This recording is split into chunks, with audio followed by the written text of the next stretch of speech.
안녕하세요 여러분, 도키와 미국 주식 채널 것을 환영합니다. 오늘 리뷰할 종목은 제가 개인적으로 소개시켜드리고 싶은 AMD Advanced Micro Device가 되겠습니다. 지금 이 종목은 펀더멘탈이 매우 강하고요, 재무 상태가 훌륭하며 미래 전망 또한 훌륭합니다. 게다가 DCF 밸류에이션을 통해서 봤을 때 최소 44% 정도가 저평가가 되어 있는 종목입니다. 지금 이러한 시장에서 전략을 구사한다면은 펀더멘탈이 좋지 않은 기업에서 저평가가 되어 있고 펀더멘탈과 미래 성장성이 훌륭한 기업으로 투자를 바꿔야 한다고 개인적으로 생각을 하는데요. 그중 하나가 바로 AMD가 되겠습니다. 참고로 일전에 제가 커뮤니티의 글을 통해서 멤버십 대상으로 AMD에 대해서 분석을 남겼는데 한 번 더 보시면 조금 더 이해가 잘 될 것이라고 판단이 됩니다. 그럼 시작하겠습니다. 많은 분들께서 시간이 없으시니까 DCF 밸류에이션과 함께 영상을 먼저 시작하도록 하겠습니다. 2021년도에는 자이링스라는 회사를 인수하게 되면서 그 이후부터 본격적으로 매출액이 상승하기 시작할 것이고요. 그 매출액은 그대로 EBITDA로 이어질 것입니다. 그리고 2021년 1분기에 런칭될 EPYC 밀란 프로세서의 기여 또한 무시할 수가 없겠습니다. 이리하여 다음과 같은 EBITDA를 넣었습니다. 그리고 applicable tax 같은 경우는 지금 현재 미국의 세금 부분이라서 세금을 밸류에이션을 감안을 했고요. 디스카운트 레이트는 이제 10% 정도를 넣었습니다. long-term growth rate는 4%로 보수적으로 봤을 때 영원히 4% 정도 오른다고 판단을 했습니다. AMD가 갖고 있는 현금과 부채를 반영했을 때 AMD의 DCF 밸류에이션은 약 53.20달러의 밸류에이션이 측정이 되었습니다. 그 다음은 EBITDA 멀티플을 기준으로 했는데요. EBITDA 멀티플은 25를 주었고요. 이에 따라서 EBITDA 밸류에이션은 172달러가 나옵니다. 이 두 개를 평균을 잡으면 AMD의 목표 주가는 112달러로 지금으로부터 약 44% 정도의 포텐셜이 남아있다는 것을 볼 수 있습니다. 이것은 어디까지나 제 기준에서 예측을 한 DCF 밸류에이션이고요. 지금 시점에서 앞으로 5년의 EBITDA 평균 성장률을 예측하여서 잡았습니다. 물론 구하는 과정에 있어서 변수가 생길 수 있기 때문에 디스카운트 레이트를 주었다는 점 또한 참고해 주시면 감사하겠습니다. 이렇게 44%의 상승 포텐셜이 남아있는 AMD는 어떤 비즈니스 포트폴리오를 갖고 있는지 알아보도록 하겠습니다. AMD는 다음과 같이 5개의 포트폴리오를 갖고 있는데요. AMD Ryzen 5000 시리즈 데스크탑이 있고요. 이것은 고사양 게임 및 컨텐츠 제작에 필요한 데스크탑 프로세서라고 보시면 됩니다.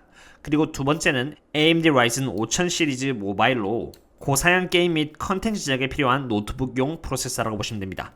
그리고 그 다음은 AMD EPYC로 이것은 클라우드 컴퓨팅, 데이터베이스 및 분석, 하이 퍼포먼스 컴퓨팅을 위한 프로세서라고 이해하시면 되겠습니다. 그리고 AMD 라데온이 있는데요. 이것은 고화질, 지연 현상 및 화면 끊김을 방지해주는 데스크 랩탑, 데스크 그리고 랩탑용 그래픽 카드라고 보시면 됩니다. 그리고 여기 세미 커스텀이라는 부분이 있는데 이것은 마이크로소프트 엑스박스 1이라던가 닌텐도 위 그리고 플레이스테이션 4에 맞춤 제작된 프로세서라고 보시면 되겠습니다. 지금까지 AMD가 어떤 비즈니스 포트폴리오를 갖고 있는지 알아보았으니 이제는 인컴 스테이트먼트를 통해서 어느 정도의 수익을 내는지 알아보도록 하겠습니다.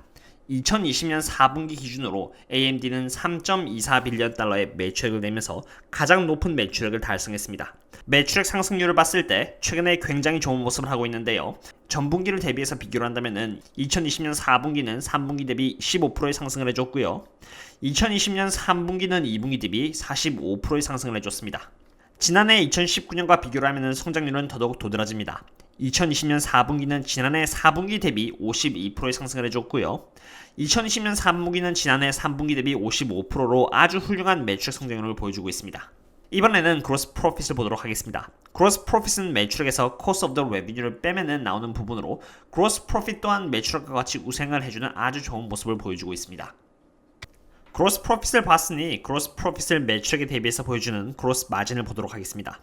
AMD의 그로스 마진은 2020년 4분기 기준으로 44%로 아주 좋은 마진을 보여주고 있고요. 시간이 지남에 따라서 꾸준히 그리고 천천히 상승을 해주고 있습니다. 이것은 AMD가 그만큼 원가 비용을 효율적으로 잘 컨트롤하고 있다는 뜻이 되겠습니다. 순이익인 넷 인컴을 보기 전에 먼저 영업비용을 보도록 하겠는데요. 영업비용은 크게 R&D 그리고 인건비인 SG&A로 나뉘어져 있습니다. 저는 개인적으로 이런 기술주에 있어서는 R&D의 비용을 주시하는데 AMD의 경우는 최근에 R&D에 대한 투자가 매우 꾸준했다는 것을 볼 수 있으며 저는 개인적으로 회사가 아주 바람직한 곳에 AMD가 비용을 투자하는 것으로 이해가 됩니다. 그 다음으로 순이익에 대해 보도록 하겠습니다. 2020년 4분기 기준으로 AMD는 1.78빌리언 달러의 순이익을 냈고요. 최근에 가장 높은 순이익을 달성했습니다. 2018년부터 꾸준히 흑자를 내고 있으며 이러한 흑자 또한 꾸준히 우상하고 있는 부분은 굉장히 좋은 부분이라고 생각됩니다. 그렇다면 어떻게 이렇게 순이익이 그로스 프로핏인 1.45빌리언 달러보다 더 높을 수 있는지 궁금하실 수가 있겠는데요. 순이익의 경우 여기 net revenue에서 cost of the sales를 빼주면은 gross profit이 나오고요. 여기 gross profit에서 research and development라던가 marketing, general and administrative 부분인 영업 비용을 전부 다 빼면은 operating income이라고 해서 영업이익이 나옵니다. 바로 이 영업이익에서 이자라던가 세금이라던가 감가상각 부분을 더하고 뺐을 때 나오는 게 이 net income이라는 부분인데요. 여기 보시면은 income tax provision이라 해가지고 benefit이라고 적혀 있습니다. 갑자기 여기 1.232 빌리언 달러어치의 세금 수익이 생기면서 순이익이 급격하게 상승했으며 이것은 단기적인 이벤트에 지나지 않는다 정도로 이해하시면 되겠습니다. 순이익을 보았으니 그 다음은 에비타의 성장률을 보도록 하겠습니다. 먼저 에비타란 순수익에서 실제 영업활동과는 크게 관계가 없는 이자, 세금, 그리고 감가상각과 같은 부분을 다시 더해서 오로지 영업활동에 따른 실적 자체는 어떠한지 보여주는 지표입니다. AMD의 에비타가 지난해 대비해서 어느 정도 올랐는지를 보도록 하겠는데요.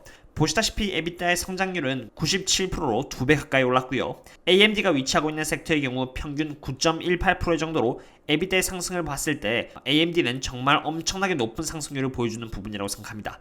게다가 for EBITDA growth를 보시면은 앞으로 2년 동안 자그마치 53.94%의 성장률을 보여줄 것으로 예측이 되고 있습니다. 이미 엄청난 상승률을 보여줬고요. 앞으로도 2년 후에 엄청난 상승을 보여줄 것으로 예측이 되고 있다는 것을 보실 수 있습니다. 이렇게 훌륭한 실적과 펀더멘털을 보여주고 있는데 최근에 보여준 하락은 과매도이며 AMD가 그만큼 저평가를 받고 있다는 생각이 듭니다. AMD의 펀더멘털이 정말 강하다는 것을 보았으니 이번에는 밸런스를 통해서 AMD가 갖고 있는 현금과 부채 현황에 대해서 알아보도록 하겠습니다. 먼저 Asset Distribution을 통해서 AMD의 현금 현황을 파악해 보도록 하겠습니다. AMD는 Current Investment로는 695 밀리언 달러, 그리고 Non-Current Investment로는 63 밀리언 달러 정도를 투자하고 있고요. 이런 것들은 회사가 미리 투자해 놓은 주식, 부동산 등등의 자산으로 현금화가 가능한 자산이라고 이해하시면 됩니다. 그리고 현금은 약 1.59 빌리언 달러의 현금을 갖고 있다는 것을 보실 수 있고요. 그리고 AMD는 추가로 1.59 빌리언 달러의 현금을 갖고 있다는 것을 보실 수 있습니다. 리시버블의 경우는 거래처로부터 1년 내에 받을 수 있는 매출 채권으로 2.08 빌리언 달러가 있다는 것을 보실 수 있고요. 이러한 현황을 통해서 AMD는 현금을 4.42 빌리언 달러 정도 보유하고 있다는 것을 확인했습니다. 라이애빌리티 디스트리뷰션을 통해서 어느 정도의 부채를 갖고 있는지 알아보도록 하겠습니다. 먼저 부채의 경우 AMD는 2020년 4분기 기준으로 531 밀리언 달러의 장기 부채가 있다는 것을 보실 수 있습니다. 그리고 페이어블은 1년 이내에 거래처에게 갚아야 되는 매입 채무로 546 밀리언 달러의 부채가 있습니다. 이를 합산하면 총 1.07 빌리언 달러의 부채가 있다는 것을 알 수 있고요.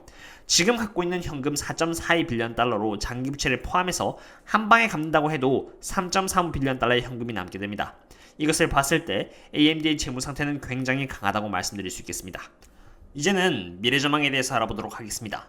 비트코인의 수요가 폭발적으로 증가하면서 PC방이 비트코인 채굴장으로 변하는 사회적 현상까지 발생되고 있습니다. 이러한 현상 때문에 비트코인 채굴에 필요로 되는 AMD의 제품들의 가격이 천차만별로 뛰고 있는데요. 사파이어 라디온의 가격은 굉장히 높게 뛰고 있음을 보실 수 있습니다. 이것은 이러한 제품 하나에만 국한된 게 아닌 AMD 비디오 카드 라디온 RX Vega 56, MSI 게이밍 라디온 RX 5500 XT, MSI 게이밍 라디온 RX 5600 XT, 그리고 파워 컬러 레드 데빌, AMD 라디온 RX 5700 XT까지 AMD의 모든 제품의 가격이 굉장히 높게 올랐다는 것을 보실 수 있습니다. 그리고 이렇게 당연히 높게 오른 가격은 수익과 직결된 부분이 되겠습니다. 이번에는 AMD와 인텔의 시장 점유율에 대해서 알아보도록 하겠습니다. 여기 사진을 보시면은 노트북 안에 탑재되는 CPU 대상으로 집계된 것인데 2021년 1분기 기준으로 노트북에 탑재되는 CPU 기준으로 인텔이 80%를 차지했고요. AMD가 20%를 점유하고 있다는 것을 보실 수 있습니다. 노트북의 경우는 조금 더 인텔이 높은 시장 점유율을 보여준 반면 데스크탑은 좀 다른 양상을 보여주고 있다는 것을 보실 수 있습니다. 인텔의 경우는 49% 정도의 시장 점유율을 차지했고요. AMD의 경우는 51%로 최근에 AMD가 굉장히 빠르게 시장을 점유하고 있다는 것을 볼 수 있습니다. 이렇게 데스크탑과 노트북에 대한 시장 점유율로 인해서 점점 CPU에 대한 시장 점유율이 좁혀지는 것을 볼 수 있고요. 이 부분만 봐도 얼마나 AMD의 제품이 타 경쟁사에 비해서 환호를 받고 있는지를 볼 수 있습니다. 이런 것을 봤을 때 지금의 추세라면은 AMD가 인텔의 시장을 모든 분야에 있어서 따라잡는 것은 시간 문제라는 생각도 듭니다.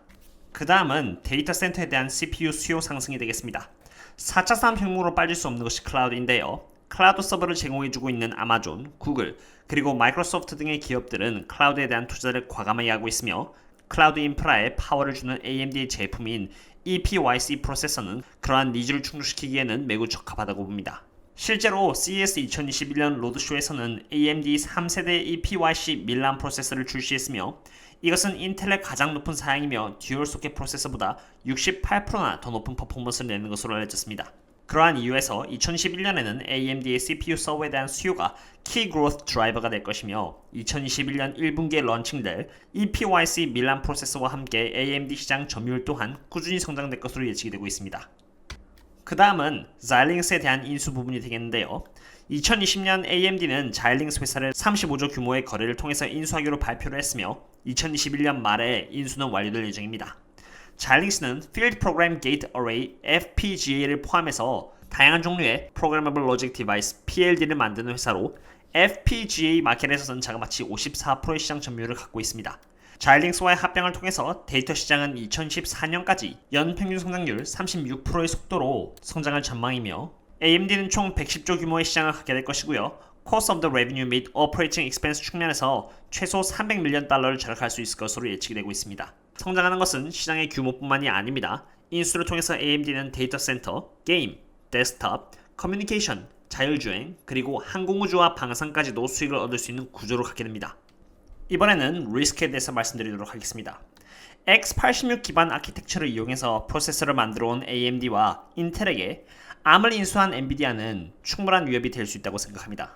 ARM 기반의 아키텍처는 에너지 효율성과 높은 퍼포먼스로 유명해서 애플의 M1 프로세서 그리고 마이크로소프트의 SQ 프로세서의 아키텍처로 도입된 경우가 있죠. 장기적으로 봤을 때는 2030년까지 ARM 아키텍처 기반의 데스크톱은 시장의 77%를 차지할 것으로 예측되고 있습니다. 뿐만 아니라 데이터 시장에서 2025년에는 ARM이 차지하는 시장은 25%까지 상승하게 될 것으로 보입니다. ARM 서버 프로세서들은 클라우드 서비스 제공자 회사들로부터 도입이 되어 개발되고 있는데 예를 들어서 아마존은 ARM 기반의 그래비톤 2 프로세서를 개발했으며 이것은 AMD 및 인텔의 x86 아키텍처 기반으로 되어 있는 프로세서보다 40% 높은 퍼포먼스를 자랑하며 총 소유 비용인 TCO는 20%나 낮다고 알려져 있습니다. 어떠셨나요 여러분? 오늘은 시장 분위기에 휩쓸려 굉장히 많이 하락한 종목 중 하나인 AMD 회사에 대해서 리뷰를 해보았습니다. 먼저 AMD의 경우는 DCF 밸류에이션을 해본 결과 보수적으로 봤을 때 44% 정도 상승할 수 있는 포텐셜이 있다는 것을 확인했습니다. 이러한 AMD 인컴 스테이트먼트를 통해서 펀더멘탈을 확인해봤는데요. AMD는 정말 좋은 그로스 마진, 순이익, 그리고 EBITDA 그로스를 보여주고 있어 강한 펀더멘탈, 그리고 앞으로도 상승할 수 있는 여력이 충분히 남아있다는 것을 확인했고요. 게다가 AMD는 부채보다 현금을 훨씬 많이 갖고 있어 밸런스 상태는 정말 탄탄하다는 것을 확인했습니다. 미래전망 측면에서 봤을 때 AMD는 2021년 말에 Xilinx를 인수하게 됨으로써 데이터 기반 포트폴리오가 매우 강해질 것이라는 것을 확인했고요. 비트코인으로 인해 AMD의 전반적인 제품의 가격 향상, 그리고 높은 기술력과 함께 인텔이 갖고 있는 시장을 앞으로도 꾸준히 차지해 나갈 가능성이 굉장히 높다는 것 또한 확인했습니다. 단, 엔비디아와 시장을 경쟁하게 되는 부분은 어느 정도 리스크로 자리 잡을 것 같습니다. 지금 현재 RSI가 32로 AMD의 주가는 매우 낮은 상태이고요. 굉장히 저평가되어 있다고 판단하여 저는 AMD에 대해서는 very bullish하다는 의견과 함께 오늘의 영상을 마치도록 하겠습니다. 지난밤에 라이브를 했는데 장의 상태가 너무 안 좋아서 저를 포함해 많은 구독자들이 다운되어 있었는데요. 저 또한 존버하고 있는 입장에서 하루빨리 장의 분위기가 반전이 되어서 투심이 어느 정도 회복되기를 바랄 뿐입니다. 다음에 또다시 뵙도록 하겠고요. 즐거운 주말 되셨으면 좋겠습니다. 그럼 또 다음에 만나요. See you later.